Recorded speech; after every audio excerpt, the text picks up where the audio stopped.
Hi, കുറച്ച് multi colour beads ഉപയോഗിച്ച് ഇതേപോലെ ക്യൂട്ടായിട്ടുള്ള ഹെയർ ബാൻഡ് എങ്ങനെ ഉണ്ടാക്കാമെന്ന് നോക്കിയാലോ. ആദ്യം തന്നെ അതിനായിട്ട് ഞാൻ ഇവിടെ എടുത്തിരിക്കുന്നത് കുറച്ച് മൾട്ടി കളർ ബീഡ്സ് ആണ്. എന്നിട്ട് ഇതേപോലെയുള്ളൊരു വയർഡ് ഹെഡ് ബാൻഡ് എടുത്തിട്ട് അല്പം എൻ്റെ സൈഡിൽ ഗ്ലൂ അപ്ലൈ ചെയ്യാം. ഞാനിവിടെ യൂസ് ചെയ്തിരുന്നത് B7000ൻ്റെ ഗ്ലൂ ആണ്.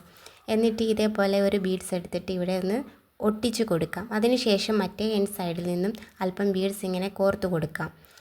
അതിനുശേഷം നമ്മൾ ഹെഡ് ബാൻഡ് വെക്കുമ്പോൾ ഒരു സൈഡിലായിട്ട് വരുന്ന രീതിയിൽ കുറച്ച് ഷേപ്സ് ആയിട്ടുള്ള ബീഡ്സ് ഞാൻ കോർത്ത് കൊടുക്കുന്നുണ്ട്. ഞാനിവിടെ എടുത്തിരിക്കുന്നത് ബട്ടർഫ്ലൈൻ്റെയും ഫ്ലവറിൻ്റെയും ഷേപ്പിലുള്ള ബീഡ്സാണ്.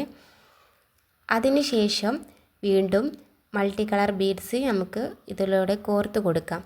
അതിനുശേഷം എൻഡ് സൈഡിലെത്തുമ്പോൾ എൻഡ് സൈഡിൽ കുറച്ച് ഗ്ലൂ അപ്ലൈ ചെയ്ത് ബീഡ്സ് വീണ്ടും ഒട്ടിക്കാം. ഇത് നന്നായി ഒന്ന് ഉണങ്ങാൻ വെച്ചതിന് ശേഷം നമുക്ക് യൂസ് ചെയ്യാം. എങ്ങനെയുണ്ട് നമ്മുടെ ക്യൂട്ടായിട്ടും സിമ്പിളായിട്ടും ഉണ്ടാക്കാൻ പറ്റിയ ഹെയർ ബാൻഡ്? ഇങ്ങനത്തെ വീഡിയോസ് ഇഷ്ടമാണെങ്കിൽ നമ്മുടെ ചാനൽ ഒന്ന് സബ്സ്ക്രൈബ് ചെയ്യണേ.